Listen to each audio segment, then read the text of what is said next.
Hello and welcome back to the Spotlight Hello. Games podcast for episode 137. We've been away for a couple weeks, so we got some catching up to do. We have our impressions for several games, including the Plucky Squire, the new Dead Rising remaster, The Legend of Zelda, Echoes of Wisdom, Metaphor ReFantazio, and probably a few other games that I'm forgetting off the jump right here. Joining me as always, my sweet dumpster boy, Cayman Darty. Cayman, how you doing? Patrick, I'm doing great. Let me ask you a question, brother. Yeah. Okay, so some friends of ours released new merch for their business, right? And it's fashionable merch, oversized shirts, kind of homeless chic, you know? It's trendy. Have you ever looked in the mirror and been like, you know, I'm too fucking old to be trendy? You know, as someone who I think sets trends every day, I've never had that thought in my life. Yeah. But I understand the thought. Right. But Like, go ahead. Like, you hit a point in your life where you're like, yeah, the white New Balance sneakers, I'm right there. I'm too old to be cool. I have to wear white New Balance sneakers. Are you considering maybe, or have you considered bringing back K-Swiss? Okay. You know what? Honestly, have you seen Jinko jeans? They're like $300 a pair now. I bet K-Swiss is the exact same way. Probably. Yeah. I wonder if K-Swiss is even in business anymore. I wonder if our guest knows. Jordan, aka Cognitive Clips. Jordan, tell us everything you know about K-Swiss, the brand. I recognize it when you say it, but it's gone. It's like evaporated from my memory. So I think it should be Cayman Swiss rebrand. Whoa. Bring it back. I feel like I would get the absolute piss suit out of me if I like tried to pull that off. Mamma mia. I got to do a quick little pause. And we won't pause for too long because we're doing a podcast. We're getting rated by one GWT Mori, which, you know, we're going to be saying here in a second. I have some housekeeping to discuss once we get there, but you're going to be seeing GWT Mori on the channel later this evening. But Mori bringing in a raid. Mori, you handsome motherfucker. Thanks for being here.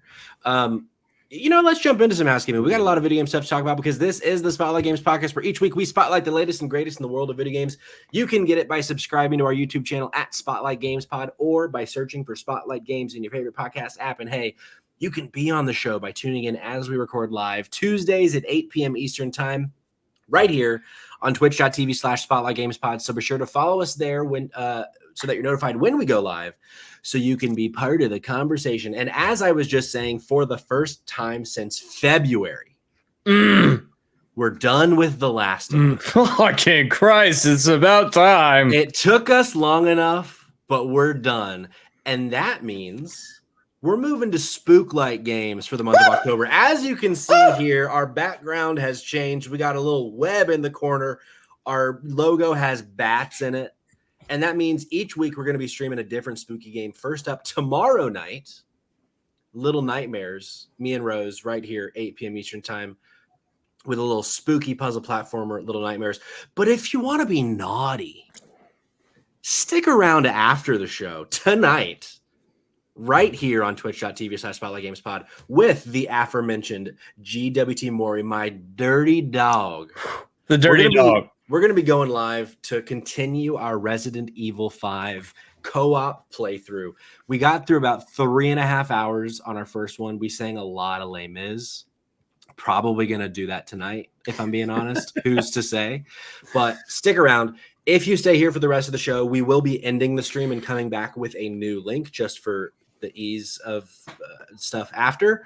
But after this is done, we are going to be streaming Resident Evil 5. So stick around. We got a fun show for you. We're going to be talking about a bunch of games we've been playing, like The Legend of Zelda Echoes of Wisdom. But let's shout out Saysip. Let's shout out Pinksy Gaming in the chat. Let's shout out another dirty dog. Jake Twitchin says, holy shit, production legends through the roof, and 3 legends on camera. Fucking join the call. Let's bring 4 legends in here. But look, we got a fun show. As I said, we're going to be talking about Echoes of Wisdom, but we're going to work to it. We're going to work to it, brother. We got a lot of other games to talk about. If this is your first time here, we start every single show with what we've been playing, and because we missed 2 weeks in a row, so it's been 3 weeks since our last podcast. We've been playing a lot of games, and we got a lot of games to talk about. So, Jordan, you're the special guest of the show today. I want to start with you, brother. What have you been playing lately that's not Zelda Echoes of Wisdom? Right, yeah. I knew we got to build to it. We got to, let the people simmer. Let it sit for a second. But I do have one question for you real quick. Yeah. Do you hear the people singing the song of Angry Men?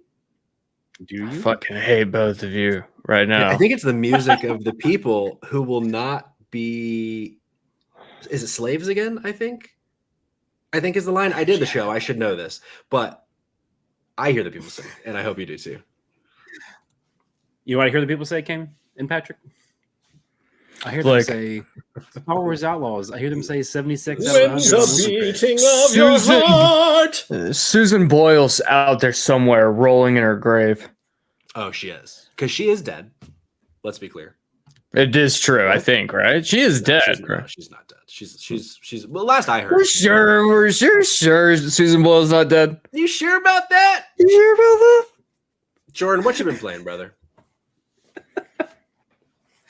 Are we synced up? Am I lagging again? Are we good? You are kind of lagging again, if I'm being honest. Okay. Because I would never lie to you. So let's do this. Jordan, get the fuck out. About you. Get out of here. Come back. Cayman, let's start with you. What's the first game you've been playing? Jordan shit? Let's kick this asshole to the curb. Somebody in the chat do me a solid real fast. Check my PSN profile and see if I'm at 97 or 98 platinum trophies right now. Because I'm pretty fucking pissed off if I'm sitting at 97. The game I recently just played platinum last night, Oceanhorn. Something monsters of something. I don't honestly remember what the subtitle is. The game, like it's a Wind Waker clone. I think it'd be stupid to call it anything other than that. But it was a game that originally came out on iPhone, gets ported over to the PlayStation Vita, gets ported again to all major consoles, so PlayStation 4, PC, Xbox One at the time, and Switch.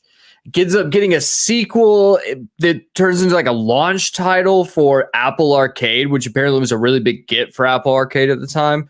Because this game kind of like revolutionized the way that a lot of like bigger budget mobile games worked. And so I got around playing. It's like $3 for one of the dumpster dives.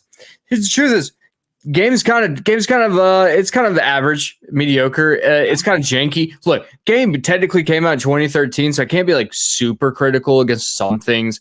I will say my biggest issue with it is the UI sucks. I think the UI is the biggest issue at hand here because it's like Wind Waker. You're going to islands. Each island essentially is like a dungeon of itself, right? Puzzles all work are really cool and interesting, and there's some mechanics there. But the problem is you can't tell if you're like what challenges or what you need to do unless you're on each specific island at that point in time. So it's kind of like fucking weird. I don't know. It's a bad choice, but then again, also could just be the fact that the game's 11 years old at this point.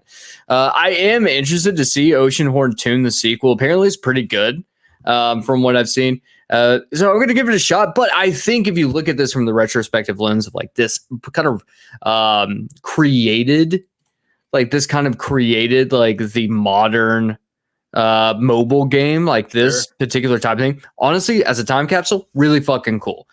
Platinum itself took about 15 to 20 hours, I think, to platinum it. I would say solid like 2.5 golden shovels out of 5 to 3 golden shovels out of 5. I think kind of bounce around there. But for $3 and it takes 15 to 20 hours to like get all the way through the platinum, I think it's worth your time, even if it's one of those where I've only got a few bucks left on a gift card. I want to pick something up. Can't really go wrong here. I think it's solid for what it is. And so, yeah, that's my review of Oceanhorn, Monsters of the Uncharted Sea. I remember playing this game on mobile when it first dropped years and years ago. Yeah. But I have bad news, Kim. Thank you, Jordan. Our good friend, the handsome GWT Maury, says you are still at 98 platinum. Okay, they fucking got it. So No. I need to be at 98. Oh, you need to be a 98 platinum. I need to be a 98. So this is what happened. Let me explain this. Last night I platinumed the game when PSN was down. This morning I log on and notice that I'm at 97 platinums, and Oceanhorn does not reflect the 98 like that. I got the platinum trophy. So I log back into the game and I'm like, I have the trophy. Like I've everything's done. I even have the screenshot of the trophy. It like saved all my systems. So I'm like, what the fuck? Apparently, when PSN went down, it can take time. It'll like offset the sync. So if like you have to resync your trophies, sometimes it can fuck you up. Sure. So I was super, super upset because one of those trophies is a bit grindy, and I did not want to play the game again just to collect a shit ton of these like random stones. This is big. So we're back at 98. That means we get to move on to the next platinum, which I think, Patrick, when do you want to announce my 100th platinum? Because we've decided on it. Are we pulling the trigger? We're pulling the trigger. All right. I think now is the best time as ever. So if you were listening at the beginning of the show, maybe you tuned in a little late. Maybe you skipped ahead of housekeeping. He's like, ooh, I don't like housekeeping. I just went fast forward on my little podcast player, which is okay. You listen to the podcast however you want to listen to the podcast. You missed potentially that we finished The Last of Us Part 2 on stream last week. The day before The Last of Us Day, the day before the season 2 trailer dropped. Because we weren't here last week, we didn't get to react to it, but I'm fucking bricked up. Okay? Bricked up, baby. But we were texting, and you know, there's been the bit about Kingdom Hearts, but the truth is a Kingdom Hearts Platinum would probably take you to the end of your life. Correct, yeah. And so you came up with an idea that correct, also correct, yeah. You came up with an idea that I think is brilliant and made my little heart sing. Cayman, I'm thrilled to announce that your 100th platinum will be The Last of Us Part 1. On Part 1. You're probably saying, why Part 1, not Part 2? Because I feel like it's more fitting to do, because this often got Part 2's platinum, but I feel like this is more fitting to do Part 1 in honor of both. Really, I think the game that I think really made PlayStation like stand out is like, we are the premier console to play on.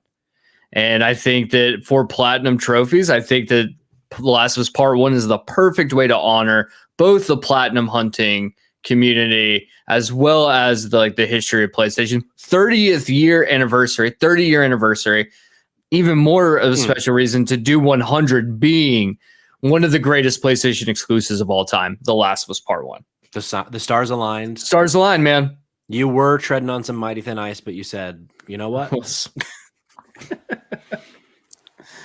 I'm going to do this right, brother. I'm going to do it right, brother. All right. Jordan's back. Let's see if allegedly he says. Well, that was me testing it out. That was me testing it. Is it good? Are we good? I think you look great, baby. Good. So what I had to do, I'll spill the tea briefly. Yeah, don't worry. Spin a tail. Let me hear that sausage. Yeah, actually, no. Well, I'll spill the tea about how I spilled coffee on my laptop last week. Yeah, which is why I'm on the desktop, because RIP laptop. I was able to salvage the SSD. So, yeah, it sucks, but here we are. We carry on. That's led to the connectivity issues, I believe, for tonight. But again, we carry on. It's all good. Mamma mia! That's exactly what I said in the middle of the coffee shop. They actually kicked me out. It was embarrassing all around. So many reasons. But the non-Zelda game that I've been playing a lot of these days, Star Wars Outlaws. Oh, yeah. And let me tell you, this was one that I've been trying this year to kind of take a chance to pick out the things that I think I'm going to like anyway, regardless of, if it gets 10 out of 10 across the board, things like that. Sure. I kind of started last year too with Scars Above, which I know Cayman's talked about on the show before too, where it's like, lost me points on Fantasy Critic, means it scored under 70 on Open Critic. But I mean, I had a hell of a good time with it. So I was like, I'm gonna check out Star Wars Outlaws, because I mean, the gameplay that they showed off looked really good to me. And so glad that I did. I could not put this game down for probably 3 solid weeks. Everything about it, honestly, yes, there were some hiccups here and there, but it's a AAA game in the year of our Lord 2024, so there's going to be hiccups. don't care. It's not an Ubisoft issue. It's a AAA issue. It's like every single game these days. It's not, there's exceptions, but by and large, you're going to hit little tiny bugs, and that's all that I really hit. I think my game crashed maybe twice over the span of 45 hours, so that's less than Spider-Man. Better than me. Just saying. Spider-Man 2 crashed a lot more than this game did. Shut the fuck up, Jordan. Shut up, Jordan. Stop it, Jordan. You talk shit about Ghost of Tsushima. Now you're talking shit about Spider-Man 2. Get the fuck out of here. You mess with one of us, you mess with all of us, baby. But yeah, man, like it is one of the most well lived in open worlds that I've seen in years. Like this side of Mass Effect, like you're walking around Omega and Mass Effect 2, and it's just like there's people dancing terribly because it's a mid 2000s game.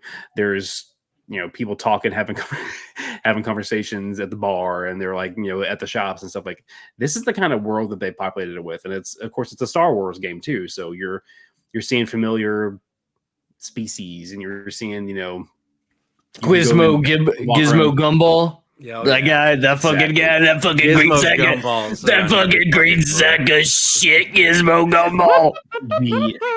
Listen, the Gizmo Gumball twist in the third act, never saw it coming.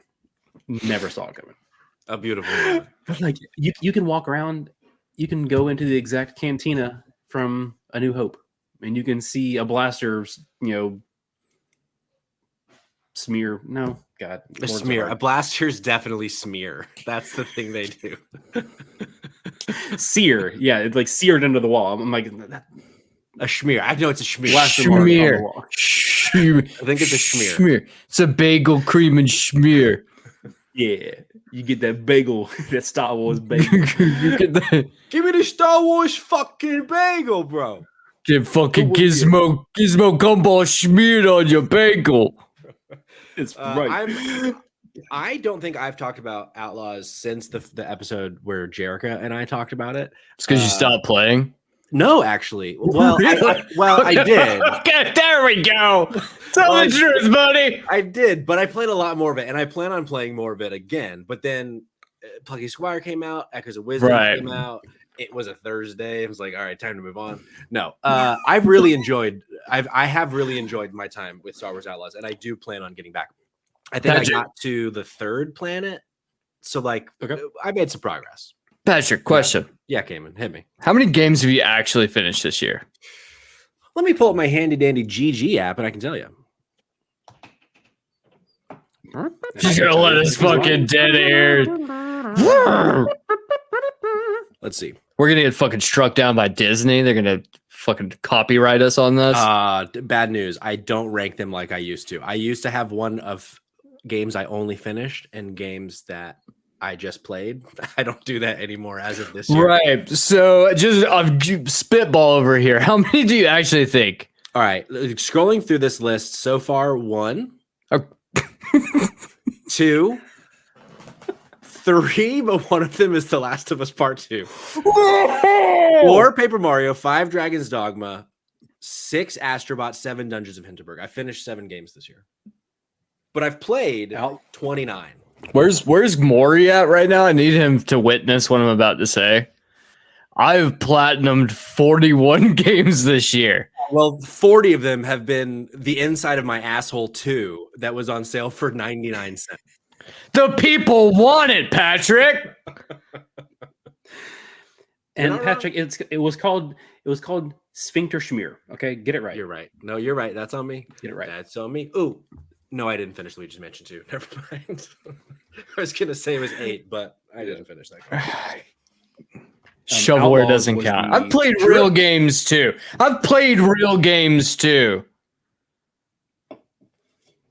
Well, how about I tell you about a game that I have played, but have I beat it? That's the real question. No, the Plucky Squire. So I started playing the Plucky Squire. I got pretty far in Star Wars Outlaws, and then Plucky Squire came out. And I was like, I want to give this a shot. Mm-hmm. And to my understanding, Cayman, you fucked around a little bit with Plucky Squire. Okay, so does anyone in the chat can help me out with this? How many chapters are in the game? Because I just started 13. chapter 7. 13? Okay, so I'm on chapter 7. So yeah, I'm over halfway, I would say. When I first looked up how many chapters were in the game, that walkthrough I clicked and only had 7, and I was on chapter 6. So I was like, oh great, I'm about to finish this game, but also wow, what a short game. And then I got to chapter 8 and I was like, okay, that walkthrough is just not complete. So I got to chapter 9 by the time I finished. And I don't think I'm going to go back to this one. So I had a fine time with the Plucky Squire. Right. What I found with the Plucky Squire, unfortunately, the aesthetic was the best part.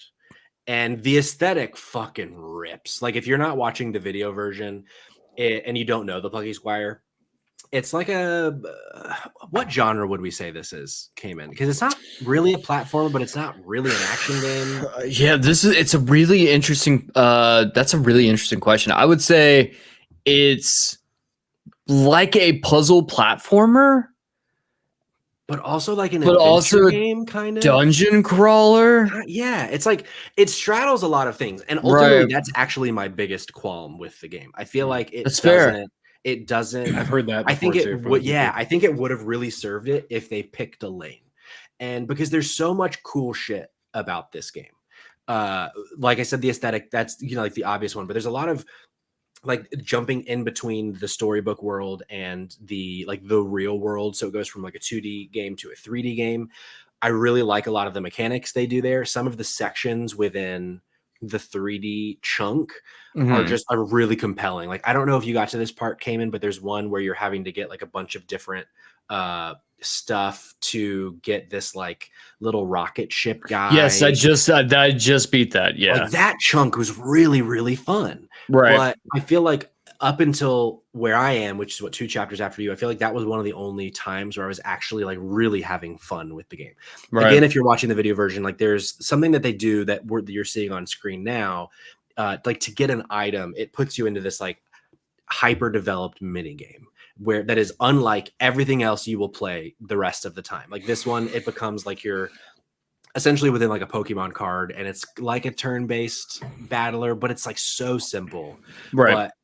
And they do that a lot. Like there's one that is like a rhythm game. They're like, they kind of jump around to a lot of different genres with these tiny mini games, and just like none of them really do anything for me. Like they all just feel like an idea and not much more than that. And like the story's fine. Like it's a very basic adventure, like save the day kind of thing. But I feel like I really want to love this game, but I just can't. Like, I would say like on a 10-point scale, like a 7, like it's good. Like I think it might really click for you. I might even do like a 6.5. But I would love to see them have a second shot at Plucky Squire 2, because I think that there could be a lot of really cool shit here. But what have you been thinking, Cayman? Yeah, so I definitely don't. Yes. Just want to shout out one of my favorite humans, Eric the human, in the chat. What's up, buddy? Carry on. Eric the human in the chat. Thanks for being here. So I don't disagree with anything, and honestly, I thought I was going to come in with like the oddball opinion on like I think the game's okay. Yeah. And I think I don't think that anything you've said has been incorrect. I think the game shines the most, honestly, when you're in the 3D world, because it makes you utilize both 3D, 2D mechanics way more. And that's more exciting. And that's where, for me, the game shines the most. That being said, I think this game has a problem with being, as crazy as it sounds, the game's not creative, but is also one of the most creative games I've seen in a long time. So to break that down a little bit, to explain it, is that the game's mechanics are creative. The way that you use words and 2D, 3D planes and all the different stuff that works, it's very interesting. And I would love to see it being expanded upon it. The problem is there is literally zero room for experimentation on anything. So the player itself, the player's agency is not creative. So it's not like you get to have you're not going to be able to solve puzzles in unique ways by using different words and stuff like that. The game, very much, you have to do exactly what it wants you to do at all times. And I think the reason why games like Breath of the Wild or Tears of the Kingdom or Baldur's Gate 3, like games like that are really interesting and really stand out because of the way that you can approach problems as such. It can be so varying in different degrees. This game would have been really, really, really, really like amplified in terms of like, I think this would be Game of the Year contender if it had that level of player agency that some of those other games have. This game lacks that. But I think, like you said, a sequel probably could fix it. Yeah, Eric the Human in the chat says the Plucky Squire sequel or the next game from the studio will be a banger, I bet, but it was a solid first effort. A little too simple and easy, but I enjoyed my time with it. Helps that it's not a full price game. In a year when it's down to like 10 to 15, it'll be a perfect pickup for most people, I think. I think spot on. No. And I think something that you nailed came in with like the word puzzle of it all. I feel like it's a really cool idea. But there's another game, and I'm struggling to find it. If anybody in the chat knows what I'm talking about, but it's like a wordplay game where Scribblenauts. Alan Wake 2. Neither of those is what I'm thinking of, but they both do count. I don't know what you said, Jordan, but get the fuck out of here. But it's I said like, Suicide killed the Justice League is what you said. That's exactly what he said. I said Alan Wake 2, which is a great game. And fits this narrative. Baba is you, Eric the Human coming through. Where it very much like there are times that Plucky the Squire, because of Baba is you, the Plucky Squire, I think wants to be Baba is you with its puzzles, with the word puzzle specifically. But then there's only like 7 of them in the whole game, right? And it's like this weird thing. It's like what if the game, if you had committed to it being the word puzzle game, you probably could have had a lot of really fun with it. Mm-hmm. But you didn't. Instead, you had me do this other like archery mini game, and then you had me like play the drums for a bit. It's like why? That bit sucked, by the way. Yeah, that bit was not good. It sounds like I'm being really harsh, and I don't mean to be because I did have fun with it in the 6 or 7 hours that I played. I think I expected it to be like a 9, and I'm landing at like a 6.5, 7. Yeah, I think 7 is like a solid. I think definitely a 3.5 out of 10 is like, or 3.5 out of 5 golden shovels is like really where this lives. Yeah. And I'm not, and that's the thing too. I think that's a valid point that like we're not shitting on the game. Because I think like where I land on this is like I feel like I'm going to be more critical of a game like this because the potential is so high here for greatness, and so pinpointing like where the flaws are, I think is necessary. But at the same time, too, I'm also like, hey, this game still is. I've had a lot of fun. It's very charming. The art style is really interesting, and I'm not. This will be platinum number 99 for me. It's like I'm not really, upset by the game. Sure. Dribble asks, so is it like it does so many different things that it doesn't do anything original or super great? Correct. Almost 100% correct. The one thing it does original, I think, is like it's the world of like jumping in between a storybook and like the real world, and like that's a fun new concept that at least I've not seen before. But outside of that, essentially outside of the aesthetic, everything else feels like not fully fleshed out. I say what this discussion reminds me a lot of our discussion about Tales of Kenzera earlier this year. Oh, where sure. It's like the first game from a studio and it has some really good ideas, and there are parts of it that really sing, like the aesthetic, for example, like those, taking all the other issues aside from Tales of Kenzera that I had, those visuals are really, really well done. Like the kind of like purple and orange, dichotomy, whatever that they're doing. But yeah, at the end of the day, it was like a 6 for me out of 10. Yeah. Like, something that was worth playing, and I don't hate that I spent time on it, but also that like, give this studio another chance to do either a sequel to it or like build on these ideas, and we'll see what takes it from there. But that's where. Yeah, I agree. Sure. It's it's tough because in today's kind of gaming landscape, there are just so many games, and so it's tough to be like. To recommend a game that's just fine, but I mean, it might be something that you find a lot of joy in, especially like if you have a kid. Like it might be really fun to play with your kid. And Eric the Human in the chat, like a lot of great characters in the game. Like I really like Jot, the main character. Like he's a fun protagonist. So yeah, I really hope that they get a second shot. And I would think that because it's on PlayStation Plus, it's getting in front of a big enough audience that I would assume that things will turn out well for the studio.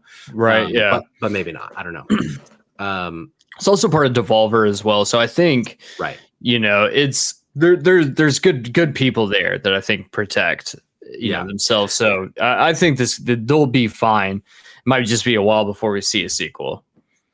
Yeah, you're probably right. One other quick one I want to mention before kicking it back to you, came in to hear about Dead Rising. Yeah. I am so obsessed with a game on my cell phone called Castles. If you're not familiar, it's basically Fallout Shelter, but the Elder Scrolls version of it. It's like a city builder. You get people, you send them on quests, you build certain things, but the depths with which this game has its hooks in me, I'm having to charge my phone throughout the day because of the amount of time that I'm just like checking in and doing bullshit in my little castle. So all of that to say, if you like that kind of game, a Fallout Shelter, there's one like a Lego Tower or something like that, like those kinds of games, and you haven't played Castles, check out Castles. You'll probably really fuck with it because I'm having a gay old time. That being said, though, Cayman, Dead Rising Remastered Deluxe Dead Edition. What is it called? Dead Rising Remastered and was Deluxe it right Remaster? Deluxe Remaster? Yeah, it's like DR. That's right. Dead Rising Deluxe Remaster. One of your favorite games from way back in the day. Yeah. Okay. So I fucking loved Dead Rising back in the day. This was like one of my personal favorites. I'll tell you how much I loved it. I even replayed it on the Wii. So wow, think about that. Think about that. Yeah, that's commitment. So when they announced that they were going to make a remaster of Dead Rising, I was like, definitely going to have to be in. But as we kind of all saw with some of the recent reports of like the Lollipop Chainsaw remaster being really bad, I actually got a little nervous that this might not hit the same, or would be like I'd play it and be like, oh God, this feels terrible. Well, I'm happy to report that they like completely redid the control scheme, and it feels wonderful. It looks incredible. There is so much attention to detail here. Like just every little thing there. And then going back in and being like, I'm like sitting on the couch. I'm like talking to Sid as I'm playing the game. I'm like, okay, this is what we're going to do now. I'm going to jump up on top of here. I'm going to run over here. There's a hidden sniper rifle that you can get right off the bat that just like can set you up. And it's still there. That's awesome. I love the fact, dude, there's every little thing that you remember that you don't know until you're back in the game. You know, it's like when you're singing a song from your childhood and you like remember all the words. Yeah. That is playing this game. And that's what I think so special about a remaster like this is like, if everyone did their remasters like this, the world would be a better place. Just hands down, the world would be a better place. The game feels better. It runs better. The things they changed make sense. And the reason why they changed them makes sense. But then on top of that, they kept in so much of the jank that made the game so special in the first place. Like when Frank gets hit and just like ragdolls everywhere and gets all like crazy. Like wasn't necessary. Like when they put it in the game the first time, it wasn't to be funny, but they've left it in because it is funny and they know that people still want that. So I think that's like what this remaster's done so well is that you're just going to find things about this and they'll just be like, you're going to be dipping back into the pot, that memory bank from your childhood or your teenage years or whatnot when you first played this game. And it's going to hit. I've really enjoyed it. I'm not even kidding when I say this. It's a 5 out of 5 Golden Shovels game. I think that this sets the gold bar for remasters, where I think Resident Evil 4 sets the bar for remakes. They're two very, and I think there's two very different things taking place here. Yeah. And I think like what's interesting, and this is what I think everyone needs to like remember is that a remaster is basically just reskinning the bones of the game and maybe making some adjustments, but it is start to finish the exact same game from before. Whereas a remake is you're going to be changing shit, right? So like if you compare these two together, it's very clear of like what one is and what is the other, and why this game is a remaster and not a remake. And I honestly love it more for that. And I think that that's why, like, it's sometimes I don't need you to rebuild things from the ground up and change a bunch of shit for, like Final Fantasy VII. But we're just going to change everything to give it a, complete uphaul. Like, sometimes I just want to play the first game again, but I want it to feel good and look good. And that's this. I fucking love it. They keep hitting. Dude, Capcom is on a fucking roll right now, and I am here for it. Capcom and Sega, both of them, like really coming back. I just wish Square would get off their asses and like maybe try a little bit. I don't know. I think they're trying. I just don't think they're doing a good job. Square is they want all of their games to sell 95 million copies, and if they don't hit that, they're disappointed. So it's like they need to grow up. They are insane with that nonsense. Like it's silly how Final Fantasy VII Rebirth is selling fucking buku copies, and they're like, not enough. Final Fantasy 16 sold like 5 or 6 million copies, and they're like, that's awful numbers. Like, what the fuck? I mean, we say that though, but let's be honest. I think Days Gone sold like 7.5 mil, and Sony was like, nah. But then again, also, I think there was a lot of turmoil going on at Studio Bend or Sony Bend. The reports, the rumors that have it though, is that the ship has been righted to some degree.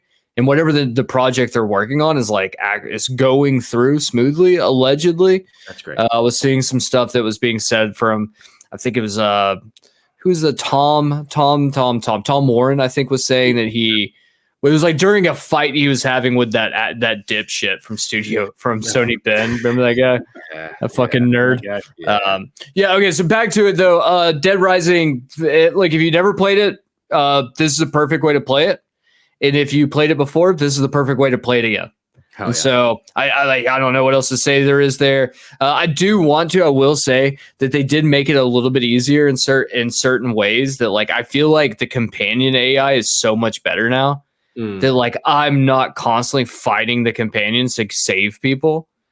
So that's like, because one thing that always really bothered me about the original was how often I would have to save the companions. Right. I mean, you still have to some degree, but I will say the companion AI is better. And on top of that, the times, they've stretched the times. So like it is, you're not as pressed to be like, oh, well, I have literally 10 minutes to make it halfway across the map to like save this person or this mission's done. Like they are way more forgiving with that. So I do think that those elements might piss off some like original fans that were like, I really love the challenge here, might upset some of those people. But I think for the larger audience, we all wanted this in the first place. Yeah. The challenge, because that game can be brutally difficult at times. It really can. Yeah. So yeah, but that's it. I mean, look, this is the straight up, this game fucking rules. So yeah, I planned on after getting through what I've been playing now, and then I do want to finish Outlaws, so getting to that, I plan on playing it then. But then, boys, what's up? I played a little demo today. Did you, brother? And I didn't finish it, but I played the Metaphor ReFantazio demo on PlayStation today. It's also out on Xbox and Steam. Jordan, I was gonna make a joke that this game is gonna be awful and you should trade it to me in Fantasy Critic, but the truth is this is probably gonna be the first game you get in the 90s. This game is going to. Oh, I'm proud of you, buddy. This game, it's so fucking like Atlas. No one has polish like Atlas, right? And no one has like style like them. And this game is oozing it. And something that. Because we've seen so many trailers of Metaphor from all of the different showcases and game fests and whatnot. And something that has been unclear to me, and maybe I'm in the minority on this, was I was afraid that this game was going full action, like Final Fantasy VII Rebirth compared to the original. But in the very first time you battle in this game, I learned it kind of does both. Which is really cool. Like you can start a battle outside of a turn-based combat and you can like take down their like stun gauge essentially. You don't have to, you can just go right into a turn-based battle and then you have to kind of wear them down a little bit before you can start really doing damage. But they have a cool mechanic where you can pre-battle essentially by doing like a hack and slash outside of turn-based combat and then once you stun them, they'll fall over or whatever, and you can jump into the turn-based combat, and you'll get like that first what's the word? The first attack on them. And it's man, it's so good. I'm having such a good time with it. The demo is the whole prologue, apparently. So it's like 5.5 hours. They say. Holy shit. Is it carryover? Yeah. And I heard it was like thank fucking God. Let's go. Yeah. More of that, please. Yeah, I just see now in the chat, Jake Twitchen says meta 4 out of 10. Let's go. This game is going to be a meta 10 out of 10, brother. This game is going to I cannot wait. Yeah, when I randomly busted out laughing a second ago, it was Jake's fault. Blame Jake. At first, I was like, do I have a booger? Did I say something that I shouldn't have said? This fucking dipshit over here just cracking off, you fucking asshole. No, if I had seen that, I too would have laughed like you laughed. But the moral of the story is if you like Persona, you're going to love Metaphor. And if you like more like fantasy forward type, like, Final Fantasy, that kind of game, I think you're going to fucking love this game too. Like it kind of feels like a best of both worlds. One thing I don't know about it, because I didn't get far enough in, or maybe it's not even in the prologue, I don't know if there is the like companion style of like leveling up people's confidants like there is in Persona. Not sure if they're doing that. There is. They were like talking about it in one of the presentations on IGN, and they were saying that like you'll have moments in certain, like the way it's going to be different. It's not like you have to like social link wise where you'd have to like specifically try to build up through things. It would be like when you're in certain areas or certain portions of the ship during certain places, you'll find characters there, and you'll have the ability to then like build out like your relationships. And there's like there's apparently just like characters you might never even see like throughout a whole playthrough if you just don't end up in the place at the right time. That's cool. That's cool. Yeah. Yeah. This game is going to. Do I remember correctly that it's sorry. No, go ahead. No, I think I'm like still probably lagging. I'm not trying to interrupt you, I swear. Do I hear correctly that they're kind of doing away with the like romance option stuff and just focusing more on like the social bonds and not the romance? Did I hear that correctly? Unclear to me Persona has from both. The prologue so far. Persona does have both. But that would make sense based on the tone and the vibe so far. I would be surprised if there is romance in this game. Could be wrong, but yeah, Eric in the chat says, I was going to say there's no way an Atlas RPG doesn't have a relationship management in it. So yeah, the light came and said, yeah, that's going to be there, but I doubt there's going to be romance based on the vibes I'm getting so far. So I think I heard that somewhere, but I couldn't name a source. So yeah. Well, I believe it. We're saying it right here, right now. Fuck sources. Guarantee there's no romance in this game. Cayman, what does that do anything for you? Are you getting excited for Metaphor? I know you're going to be playing DBZ day one. Right. So I actually just downloaded the demo. Got the demo downloaded. Gonna give it a shot. I literally just did this live on air because I'm a naughty boy. So went ahead and got that. I'm assuming I'm gonna get a text message from my wife any second. It's like, hey, dipshit, what are you doing on your phone in the middle of the podcast? Because she's having game night right now, so she will be seeing it. Yeah. This is why we need 2 PlayStation. I can't do this shit anymore. Can't have her. No, if you want to go get one for $10,000, PlayStation right Pro on eBay. Yeah, look. I don't need her to know when I'm being a naughty boy during the podcast. Okay, right. So moving the needle. Well, I was gonna play this game as is. Sure. What I did realize it was coming out the same fucking day as Dragon Ball Z Budokai Tenkaichi 4, which is what the game should be fucking called. Yeah. Fucking Dragon Ball Z Budokai Tenkaichi 4, Patrick. I don't disagree. Dragon Ball Z Budokai Tenkaichi 4 came in. 4 out of 10. I was gonna say the same thing, 4 out of 10, Jake, right? I really fucking hope it's not going to be because it's on my fantasy team right now. I would love that, actually. I had to pick it up after. You've got points to spare. And not if Patrick keeps trying to climb up my ass. Open them. I don't even know what. Show them cheeks. Yeah, no, so I want to play this game. And honestly, like if I can convince myself that it's fiscally responsible to get both at the same time, I would. More like fistily responsible. I don't know. Look, I'd fist him in a heartbeat. You know, I could just tell my wife, like, look, you don't have to give me an anniversary present. I'm getting myself a video game instead. Your birthday is in like a month. Let's fucking get the Dumpster Boy birthday present. All right, people. God damn. All right, people. Come on. I guess the thing too is like, what if I held off? How long do you think this demo is going to be live for? Probably until long, I would think. Because then it's like, look, if it's going to be a past that, then it's just like, you just do the demo 5 hours long. Just do the demo.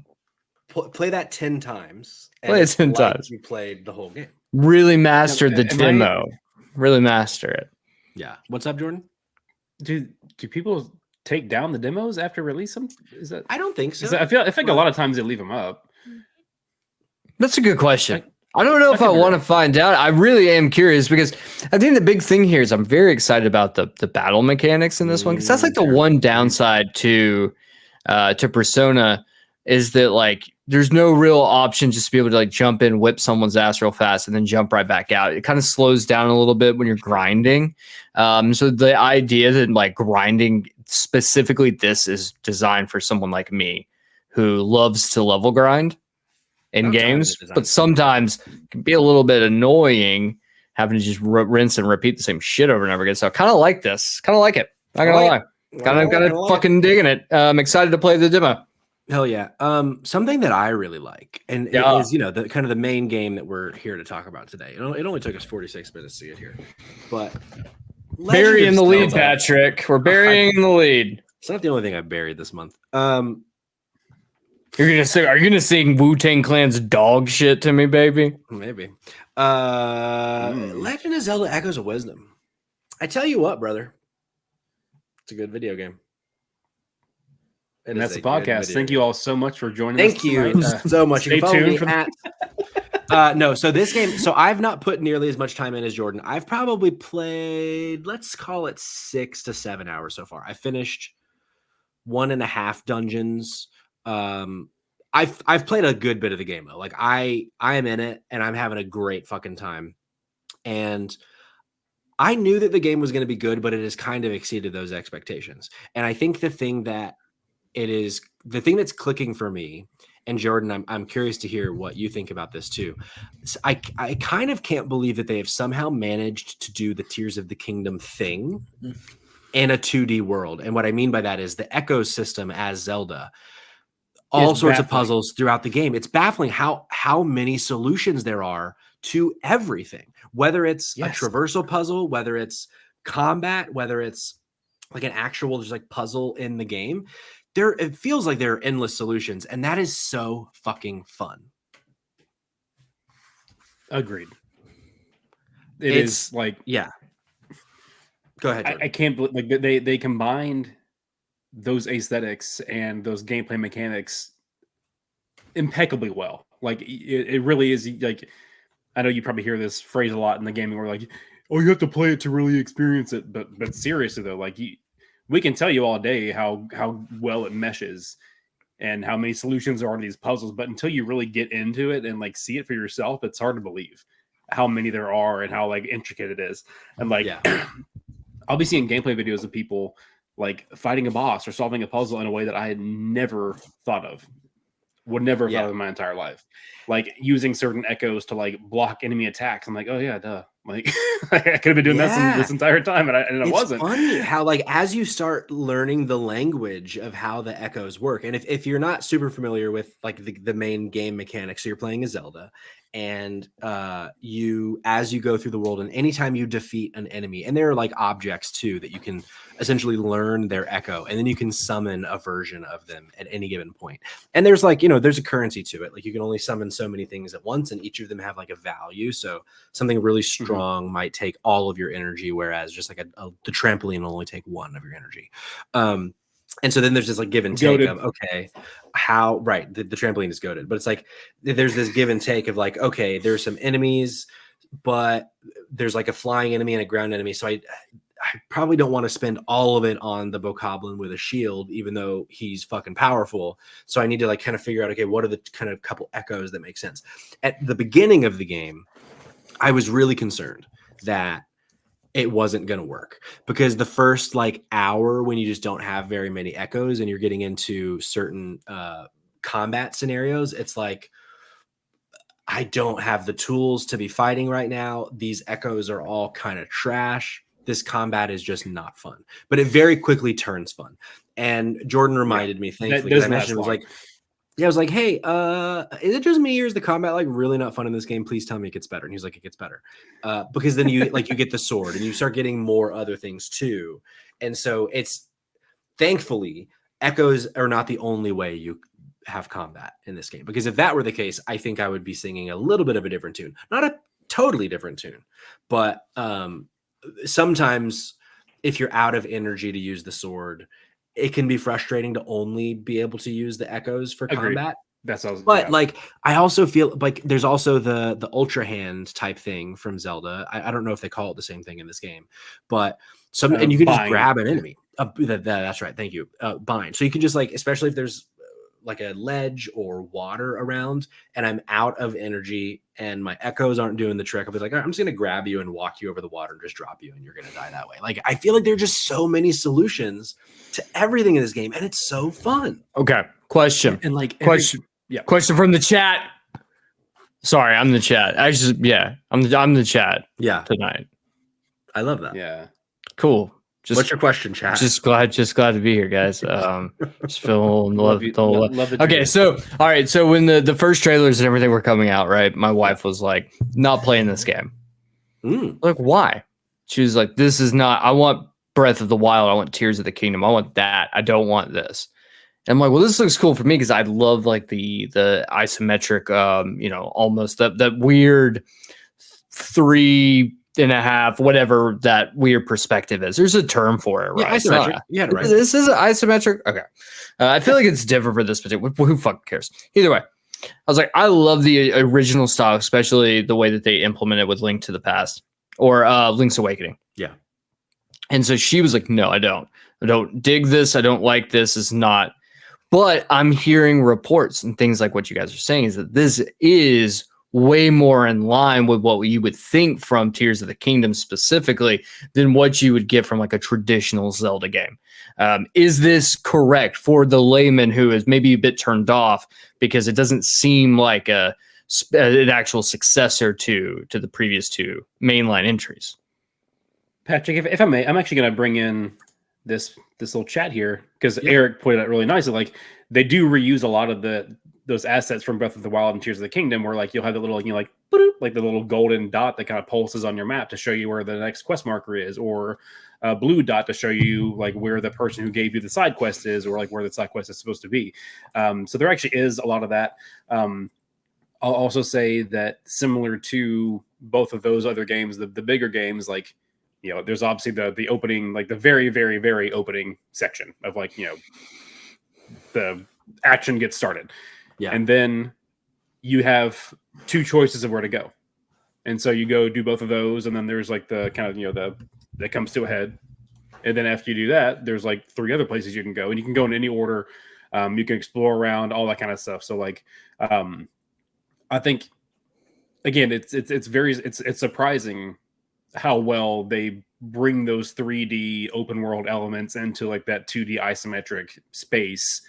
And it doesn't feel like it's shoehorned or overwhelming. Yeah. It feels very much like it just feels right. I mean, I don't know how else to say it really. I think you nailed it. Right. I think you nailed it. And I think the thing I would add to that is if this one doesn't do it for someone like Sydney, then there would be no hope. For other like 2D type, because this isn't technically 2D, but it's closer to a 2D Zelda than a 3D Zelda for sure. But yeah, it has a lot of those 3D Zelda elements, and unlike Breath of the Wild, Tears of the Kingdom had them, but like this game has like the proper Zelda dungeons, and it has a lot of like what makes a Zelda game for a lot of fans. And it has that huge. And they're huge, yeah. And like it has the same, like, there's shockingly, it has all those kind of same pillars of a Zelda world, but it kind of does a fun. It has a fun take on all of it too. Like it feels fresh.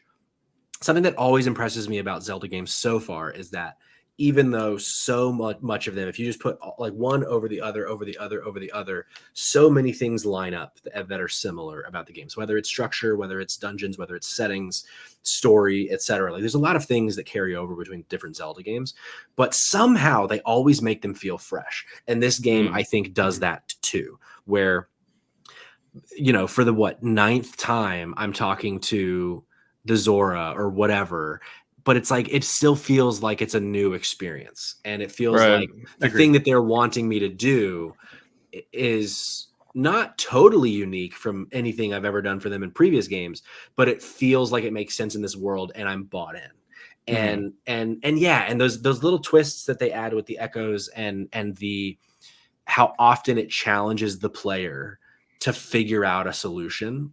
Like there have been times that I've been trying to traverse something and I finally figured it out and I'm like, there is no way this was the solution intended, because this took me so much, like, okay, I'm going to put the bed here and then the trampoline and then I'm going to drop like the tree, but that's going to mean that the bed is going to go away. But if I get it just right, it'll fall on like the edge of this other thing and like I'll be able to kind of make it work. Yep. And it's like I've totally Frankenstein my way up this like path that is just a wall that I'm just somehow like making my own path, but then it works. Here's the thing. If we remember from Tears of the Kingdom, a ladder can solve literally every puzzle. If you just get creative and on how you make ladders, you will never be stumped by Tears of the Kingdom puzzle. And that's what I loved about Tears of the Kingdom. So you saying these things actually makes me more excited and like moves this up on my want to playlist, because I have been like craving that particular itch. You know, that just like, let me be an absolute fucking maniac in a video game, please. Yeah. That's all I ever want. And I feel like that's what I'm not getting from Plucky Squire, even though that game would have really benefited from that. I agree. So knowing that I'm at least going to get it over here, super helpful. Yeah. Kayla in the chat asks, I've never actually played a Zelda game. Would this be a good one to start with? I think so. And Jordan, you said you think so in the chat as well. I think there will be things that I think will benefit this being your first one, and I think will not benefit this being your first one, but I think ultimately it'll be a wash, and I think you'll have a really good time playing this game. But Jordan, what were you about to say? Yeah. That just like, you know, Cayman's talking about wanting to be an absolute menace, and I feel like at this point Nintendo knows their audience. Yeah. And this is very early game. This is not a spoiler, but like the first time you come across a little blobby, jumpy dude that has like a little fire on his head, and you get him defeated, I swear it's the next room that you walk in and there's like a few other enemies like hiding in grass. So I was like, all right, fire guy, throw it in the grass. Yeah. Just burn it all down. And then because I'm an idiot, I then walked in the grass and caught on fire and lost most of my health. Thinking for some reason that the fire wouldn't hurt me. But like, yeah, it's so good. It's so fun. I'm having such a blast with it. And like, there have been times, I think it might've been Eric in our Discord, that it's like, there have been a few times so far in my 6 or 7 hours where like, I kind of start to feel like, okay, bored isn't the right word, but it's like, I'm a little tired of this section or whatever. And I'm feeling like I'm noticing I'm checking my phone more often than I should be playing a video game, or I'm thinking of other things, or I'm putting the Switch down to whatever. And then something changes, or I get a new echo that's like really fun, and there's like, oh, wait a second, there was that piece of heart that I passed 45 minutes ago that I think now that I have this particular echo, I can probably do this and that and this and that, and I can get the thing, and I go do it and it works. And it's like that kind of long-term, like, okay, I can't do the thing now, but if I remember it. And from his point in the chat earlier that you highlighted, Cog, of using those markers that come from Breath of the Wild and Tears of the Kingdom, and like, this seems like it's going to be important. I'm going to drop that marker on my map so that I remember where it is, because it's easy to get lost in these kinds of games. And it's just there are just so many things that they've thought of. I haven't yet gotten to a point where I'm like, how did you not think of this? Like, it feels like at every turn they have thought of the thing that I wish they had thought of, and that is awesome. Yeah, and what I also love is that this was not something that I was concerned about, because I've been playing, I've been playing Zelda games for literally as long. I don't remember a time when I wasn't playing. That's how long I've been playing Zelda games. So I've always been into the story, the lore, whatever. So it's not that I'm shocked at where the narrative is going as far as it being interesting, but I said this on socials, probably on Threads and or Instagram, where a lot of games in the series, there will be like that opening section sounds like way too brief. I just mean like the part that kind of takes you through, it's like past a tutorial and maybe like a couple of dungeons, and then like that's what all comes to a head and then kicks off the larger narrative. Yeah. So for instance, we could call it a prologue. Sure. So like Ocarina of Time. You start off, you get out of the forest, you go find 3. Oh, sorry. I saw your faces. I don't know. You find the 3 gems. Are you okay? The door. Jordan, blink twice if you need help over there. You go and you find the 3 gems, opens up the door in the Temple of Time, and then that sets off the much larger narrative.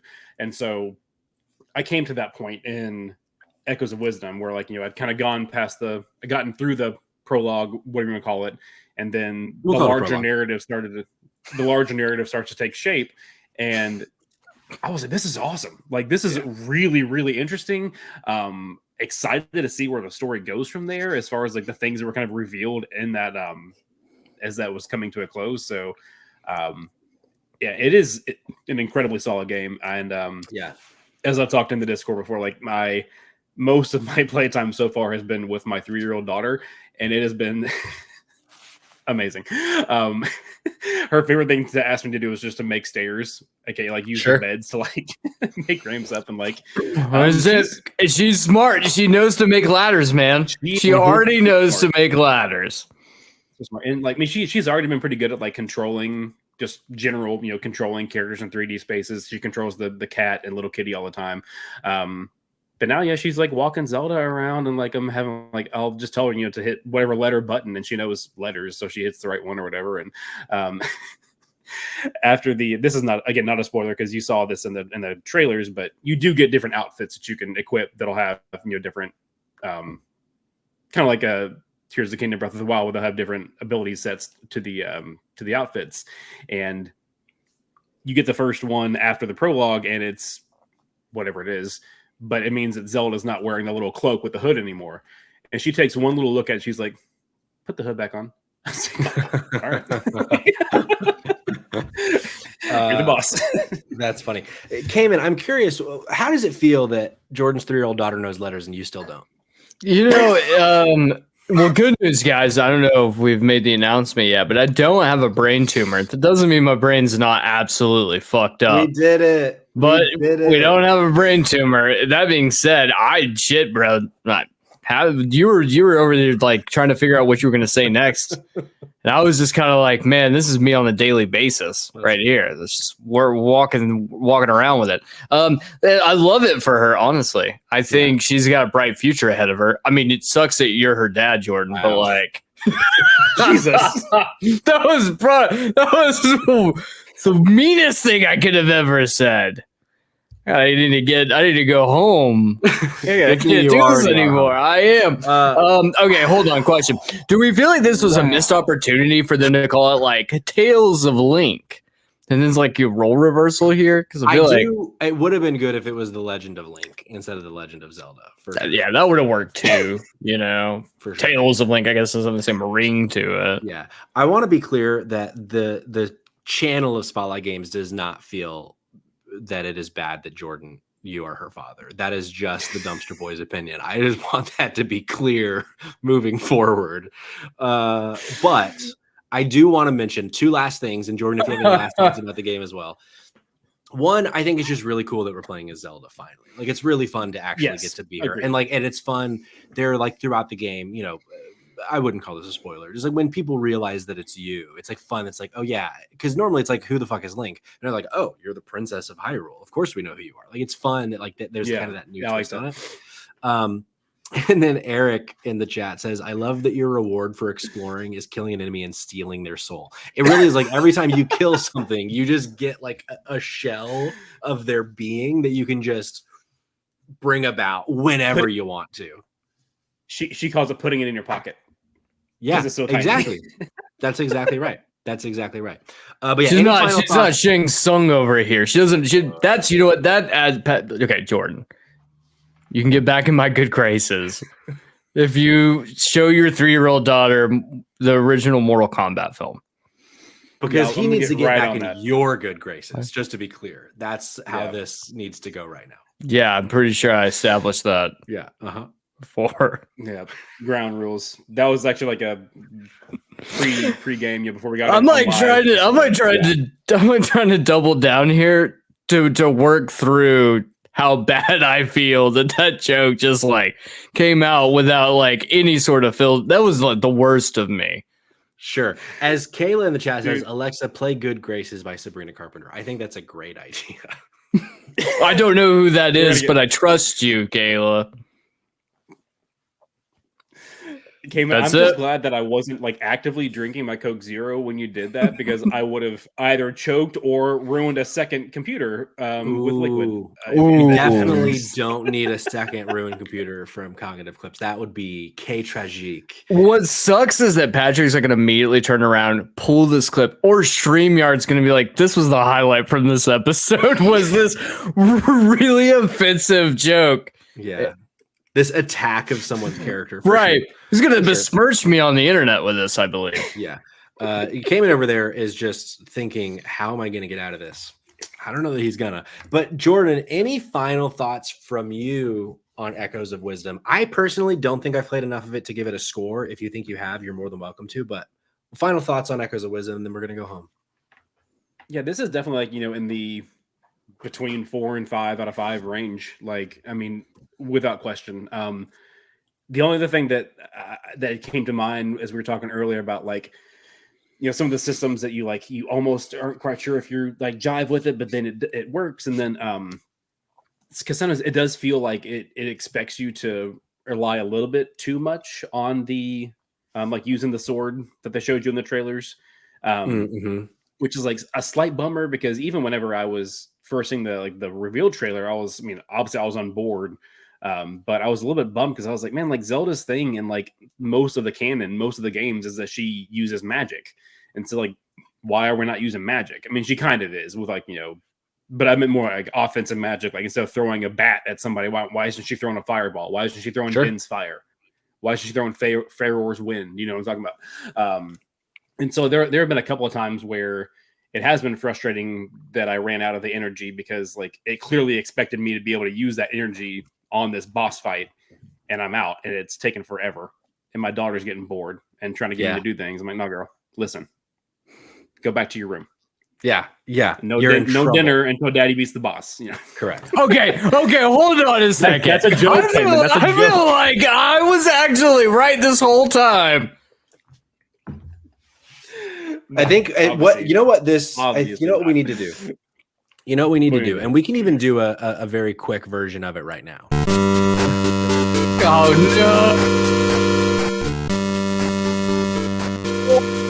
no! Now Cayman is upset because he thinks he's back on trial, but maybe we need to put Jordan on trial.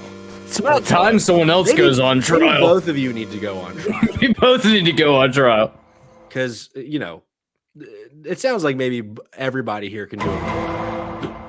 Damn it. And these are your stories. Yeah, I would agree. Even though I said I wasn't going to give it a score, Kayla says jump scare. Yeah, that was loud as fuck when it first came. Yeah, that was in some headphones. Yeah, that was. Yeah. We're going to have to put a trigger warning on the beginning of this episode for audio listeners and for you bullying Jordan. But I don't. Even though I said I wasn't going to give it a score, I will say I will agree with you that I think I will land between the 4 and 5 once I'm far enough in that I feel confident on giving it a score for sure. Cayman, what are you laughing about? I'm just existing over here. Yeah, thinking about my punishment later. Sure. Oh, you're gonna get a spanking on your back. Oh, fucking right, I am. In all the craziness, I did miss, and I want to give a shout out to Kayla Gray 6 in the chat for resubscribing to the channel. We thank you. We love you.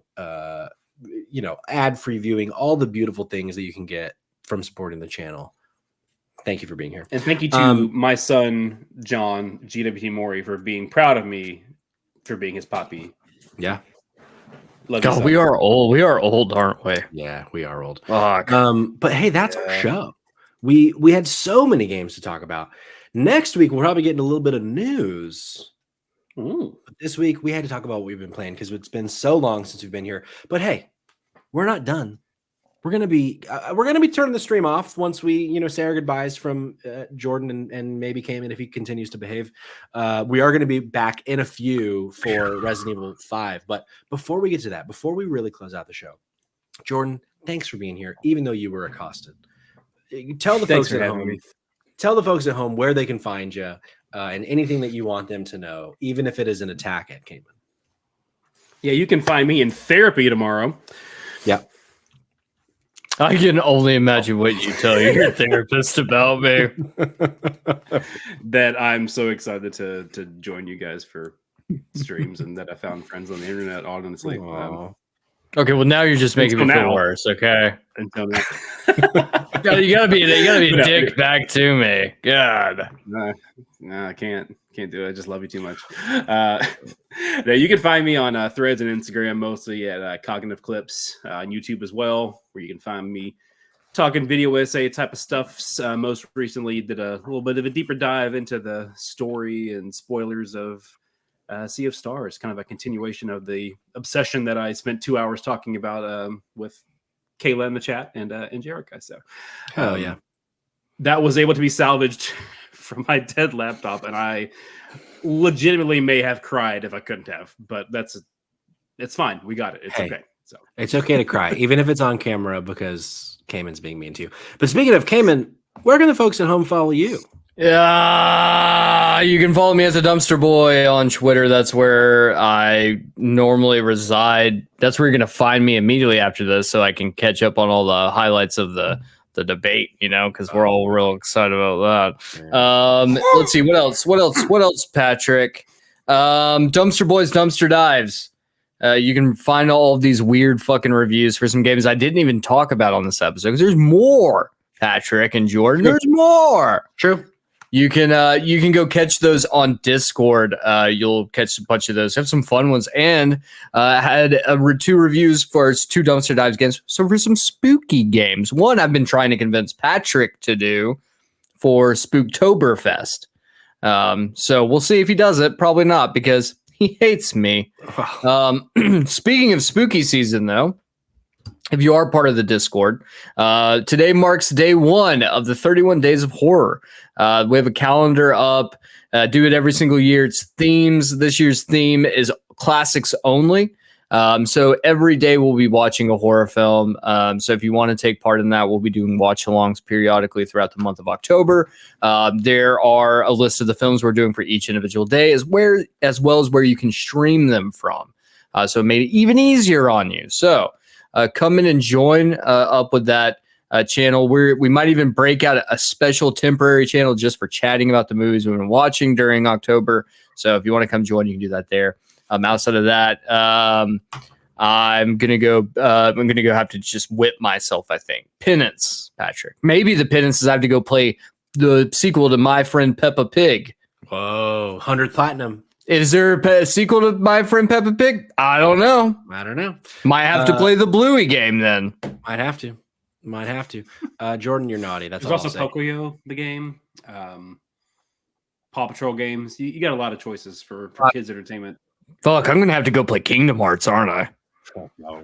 Jesus Christ. You can follow me at pschwussy. We finally rebranded. We fully rebranded. You can follow me on Instagram at Gizmo Gumball. But more importantly, you can follow the pod. Gizmo Schmear. Gizmo Schmear. You can follow the pod at Spot Games Pod on Twitter. God damn it, came in.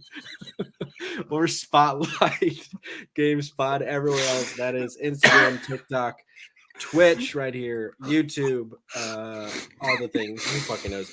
We're going to turn the stream off for a minute. I'm going to go find a gun, and who knows what I'm going to do with it. But we will be back in a few minutes. I stopped myself because I was like, wait, I can't make a joke. What are you going to go do? Kill Gizmo Gumball in the back alley? I can't even He's taking over the smear. God damn it. We're going to kill the stream, which is not a threat. But we're going to be back with GWT Mori to do a little more Resident Evil 5 co-op stream.